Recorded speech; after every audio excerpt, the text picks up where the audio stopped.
Important बात है वो ये है कि बड़ा एक तारीखी दिन है जो मैं ये बार बार बात कर रहा हूँ ना। जंगें, ब्लॉक्स बन रहे हैं, शिकस्तें हो रही हैं, इलेक्शंस हो रहे हैं, सिस्टम्स गिर रहे हैं, बन रहे हैं।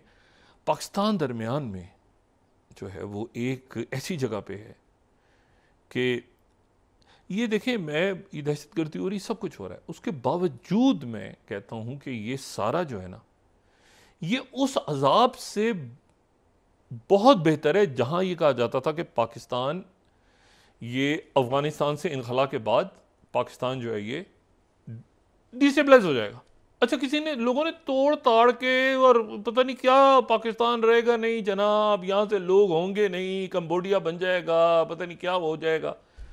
हालात ख़राब हैं पाकिस्तान के, ठीक है, लेकिन मुझे दुनिया को एक मुल्क ऐसा बता दें जिसके हालात बहुत अच्छे हैं, जहां वो डॉलर आसमानों से गिर रहे हैं और नौकरियां बट रही हैं, और वो ये जो है ना, ये सारा मैनमेड क्राइसिस है और इसको यहाँ पे बराह करम ठीक किया जाए।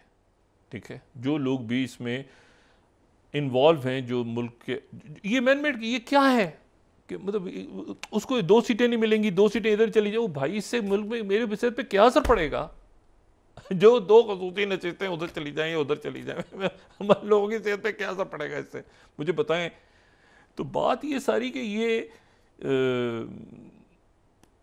देखते हैं कि आगे अल्लाह ताला खैर करेगा। तो ये जो मैं बात पहले कह रहा हूँ ना, मैं उस पर आता हूँ दोबारा कि क्या वाक़यात हैं। देखें, 2 चीज़ें। पहली तो ये है कि बड़े मुजाहरे हुए जो नेतन्याहू के ख़िलाफ़ हुए तल अवीव में, हज़ारों लाखों लोग, उनकी लेबर यूनियन जिसका मैंने जिक्र कल किया, वो जनाब सड़कों पे निकले, उन्होंने मुजाहरे किए, सब कुछ हुआ।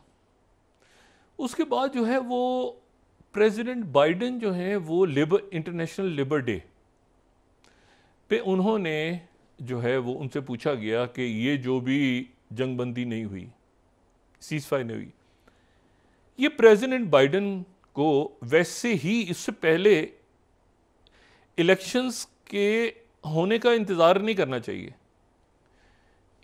मैं बिल्कुल संजीदगी से बात कर रहा हूं, इनको अपने ओहदे से इस्तीफा दे देना चाहिए।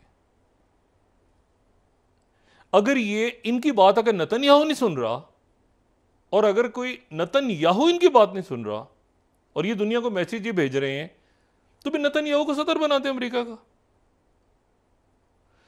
अब इनसे कल पूछा कि भाई ये इसकी राह में रुकावट कौन है, इन्होंने कहा नेतन्याहू। इन्होंने नाम लिया कि नेतन्याहू रुकावट है। लेकिन मसला ये है कि ये पिछले 10.5 महीने जो कत्लेआम हुआ है, इसके जिम्मेदार कौन है? 41,000 से ज्यादा शहीद हो गए हैं लोग, और अब वो मगरबी किनारे में दंदनाता फिर रहा है। बात यह है कि इसी दौरान जो है जैक सलिवन वापस आए हैं, नेशनल सिक्योरिटी एडवाइजर, चाइना से। और चाइना के साथ जो सबसे अच्छी बात हुई है, वो स्ट्रेटेजिक चैनल एक खुल गया है चाइना और अमेरिका के दरमियान, जो कि रहना चाहिए ताकि बड़ी जो कुव्वतें हैं, जो तेजी के साथ जो है वो, आज ये देखें वो ख़त्म हुआ है चाइना अफ्रीका फोरम, जो बेल्ट एंड रोड इनिशिएटिव, और मतलब बहुत जगहों पे बहुत कुछ हो रहा है दुनिया में। तो एक्सीडेंटल कोई वॉर ना छिड़ जाए, तो इसलिए अच्छा है कि एक स्ट्रेटेजिक चैनल जो है वो खुल गया है, दोनों मुल्कों के द्वारा खुला रहना चाहिए।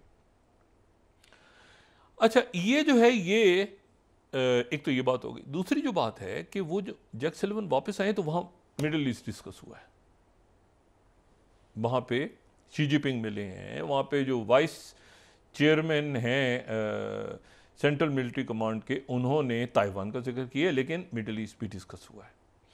अब वापस आते ही जैक सलिवन ने पहला काम ये किया है कि जो यरगमाली हैं, जो हमास के पास हैं, उनके अहले खाना से बात करते हुए कहा है कि अगले चंद दिनों में अमेरिका एक हतमी फाइनल एग्रीमेंट पेश कर रहा है, जिसको इसराइल के पास इस बात का, और ये चाइना से भी बात करके हैं, मैंने कहा ना नेशनल सिक्योरिटी एडवाइजर और प्रेसिडेंट बाइडेन पूरी टीम घर चली जाए अगर इनसे नेतन्याहू नहीं काबू आ रहा।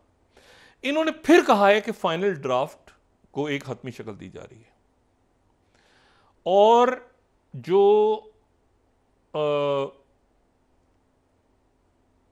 मोसाद के सरबराह हैं वो फिर कहीं कतर में घूमते नजर आ रहे हैं।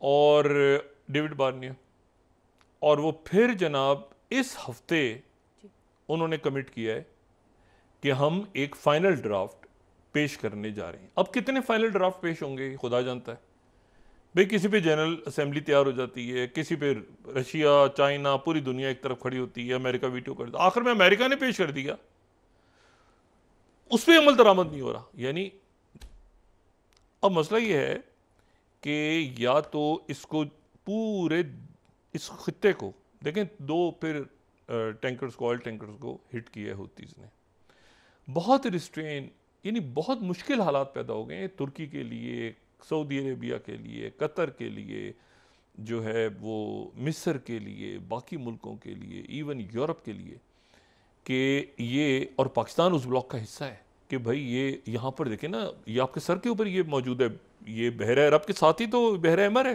कितनी दूर आपकी जंग हो रही है, ये कितनी दूर इस्माइल हानिया पे अटैक हुआ है, ये आपके बॉर्डर्स के उस तरफ है सारा। अब इशू ये है कि वो जो है वो फिर इस हफ्ते पेश हो रहा है एक फाइनल प्लान, और वो जो फाइनल प्लान है वो पेश हो रहा है, और वो पेश हो रहा है जनाब मोसाद के सरबराह ने मुलाकात की है कतर में। कतर के जो, उनका बड़ा रोल है वैसे, जो कतर के वज़ीर आज़म और वज़ीर ख़ारजा मोहम्मद बिन अब्दुर्रहमान अस्सानी, उनसे मुलाकात हुई है, और ये जो है ये फिर दोबारा इस हफ्ते आ रहा है। अब इसको ये मेरा ख्याल अब काफ़ी हो गया। इसके बाद ये चूँकि बात करके गए थे ना यहाँ से सारे, और जैक सलिवन बात चाइना में करके आए हैं, ये मैं फोर्थ लाइनर कोट कर रहा हूँ। US let's hostage deal mediators draft final take it और leave it offer to presented letter this week. इस हफ्ते फिर पेश कर रहे हैं। अच्छा, अब ये जो पेश होने जा रहा है इस हफ्ते, तो ये जो है इसके ऊपर भी अगर, और जैक सलिवन ने ये बात की है, ये बात जैक सलिवन ने की है, नेशनल सिक्योरिटी एडवाइजर, जिनकी बात चाइना सुन रहा है। ये बड़ा इंपॉर्टेंट, ये बहुत इंपॉर्टेंट बात है कि जैक सलिवन ने बात की है। वो जैक सलिवन जो शुरू में एक हॉकिश जिनका रवैया था, 350 में से 50 लाइसेंस बरतानिया ने कैंसिल कर दिए हैं, असलहा देने के जो लाइसेंसेस थे इसराइल को वो कैंसिल कर दिए। डेविड लेमी जो उनके वजीर जो सेक्रेटरी खारजा हैं, और वैसे तो बरतानिया सिर्फ 1% असला देता है इसराइल की, जो ज़्यादा उनके वेपन्स हैं वो तो अमेरिका और बाकी मुल्कों से आते हैं, लेकिन ये कि 1% में से भी अगर वो 50 काटे हैं। छठे वज़ीर आज़म हैं ये जो लेबर पार्टी के, छठी ये वज़ीर आज़म हैं जिनके दौर में ये ऐलान हुआ है, ठीक है। डेविड हीथ इससे पहले थे, वो जो 73 की 1973 उन्होंने पाबंदी लगा दी थी, अरबों पे भी लगा दी थी और इसराइल पे भी लगा दी थी असले की। उसके बाद जो है फिर मार्गरेट थैचर के दौर में पाबंदी लगी, जब ये लेबनान इन्वेजन इसराइल ने की थी 1981 में, मार्गरेट थैचर थी उस वक्त। फिर उसके बाद जो है ये टोनी ब्लेयर ने लगाई, जब उनके दौर में एक अटैक हुआ था, उसमें 1400 फ़लस्तीनी उसमें शहीद हो गए थे। फिर उसके बाद जो है गॉर्डन ब्राउन के दौर में ये पाबंदी लगी। उसके बाद जो है ये डेविड कैमरॉन के दौर में 2014 में जब ये गज़ा और में हुआ है दोबारा, जब जंग छिड़ी है, तो उस वक्त पाबंदी लगी। तो ये छठी दफ़ा बरतानिया ने एक अलामती पाबंदी है, क्योंकि 1% वेपन्स सिर्फ यूके से आते हैं, लेकिन इसका इम्पैक्ट बहुत है। इम्पैक्ट इसलिए है कि एक अहम नेटो अलाई ने जो है वो, एक नेटो अलाई ब्रिक्स मेंबर बन रहा है, नेटो अलाई क्या, नेटो मेंबर टर्की, वो ब्रिक्स मेंबर बन रहा है, दूसरे ने पाबंदी लगा दी, और उन्होंने ये कई मुल्क फ़लस्तीन को मान चुके हैं। तो अब एक प्रेशर है जो बिल्ड हो रहा है, और उसके नतीजे में ये जैक सलिवन चूँकि चाइना से बात करके आए हैं, चाइना, और मैंने आपसे कहा था ना ये रशिया के जो इसराइल का मिलिट्री सेक्रेटरी को उन्होंने समन किया हुआ था रशिया में, तो ये जो है ये अब उम्मीद है कि किसी तरफ ये, और ये स्ट्रेटेजिक डिफीट है, ये वो है जिसके बारे में लॉयड ऑस्टिन सेक्रेटरी डिफेंस ने कहा था, स्ट्रेटेजिक डिफीट। अच्छा, ये स्ट्रेटेजिक डिफीट जो है ना, ये 2 जगह पे होने जा रही है, और 2 जगहों पे स्ट्रेटेजिक डिफीट हो रही है। एक तो इसराइल को यहाँ पे हो रही है मशरिक़ वस्ता में, और दूसरी जो है वो हो रही है यूक्रेन को यूरोप के अंदर। अच्छा, स्ट्रेटेजिक डिफीट ये है कि इसको मतलब अब मुझे नहीं पता कि मिलिट्री में इसको किस तरह से, स्ट्रेटेजिक डिफीट तो एक मिलिट्री की टर्म है, लेकिन गालिबन जो हमें समझ में आता है वो यही है कि भी एक होती है टैक्टिकल डिफीट, कि आपने छोटा सा कोई मामला हुआ, ये टैक्टिकल विक्ट्री, आपने थोड़ी सी कोई कामयाबी हासिल कर ली, आपने बंदे मार दिए, किसी जगह फतह कर लिया।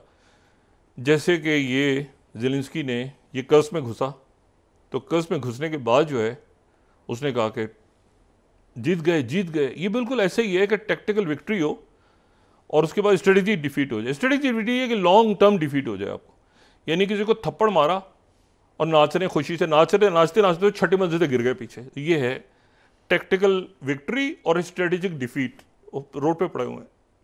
ठीक है, तो ये लॉन्ग टी जो है ना, मतलब एक छोटी सी कामयाबी हासिल की, उसको ऐसा उछले कि वो जनाब वो जो टर्म यूज की थी ना लॉयड ऑस्टिन ने, कुछ यानी जाहिर फौज का पूरा तजर्बा, फिर इराक, फिर बाइडेन का साथ देना पड़ा उनको, लेकिन ये जुमला उनका है।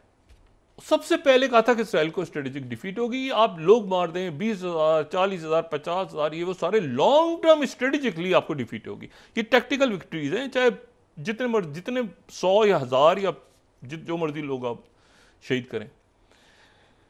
अच्छा, फिर एक तो ये ना टैक्टिकल डिफीट छोटी सी हो गई, ये स्ट्रेटेजिक डिफीट है। दरमियान में जो वो आ जाती है वो ऑपरेशनल डिफीट, कि एक जगह जंग हुई और वो हार गया, जीत गया कोई भी, लेकिन लॉन्ग टर्म स्ट्रेटेजिक डिफीट जो है वो, तो एक होती है मेरे ख्याल से टैक्टिकल डिफीट, एक होती है ऑपरेशनल डिफीट, एक होती है स्ट्रेटेजिक डिफीट गालिबन, एक होती है कंप्लीट डिफीट, बिल्कुल टोटल। तो स्ट्रेटेजिक डिफीट अभी इस तरह से देखें ना कि ये नेपोलियन जो है, नेपोलियन बोनापार्ट, क्या बात है नेपोलियन की, फ्रांस, नेपोलियन के बगैर तो स्ट्रेटेजी कोई पढ़ ही नहीं सकता।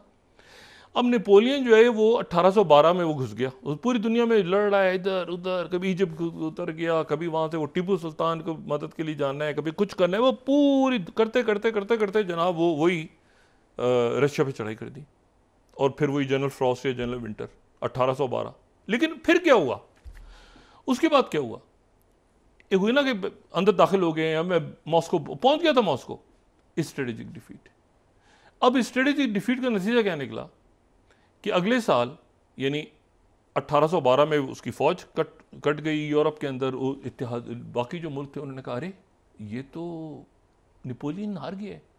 वो 6 मुल्कों का एक अलायंस बना, वो 1813-14 में वो फिर 6 कोलिजन ने मिलके इसको नेपोलियन को शिकस्त दी और इसको पकड़ के वहाँ पे एल्बा जजीरे पे बहरे रोम में इसको कैद कर दिया।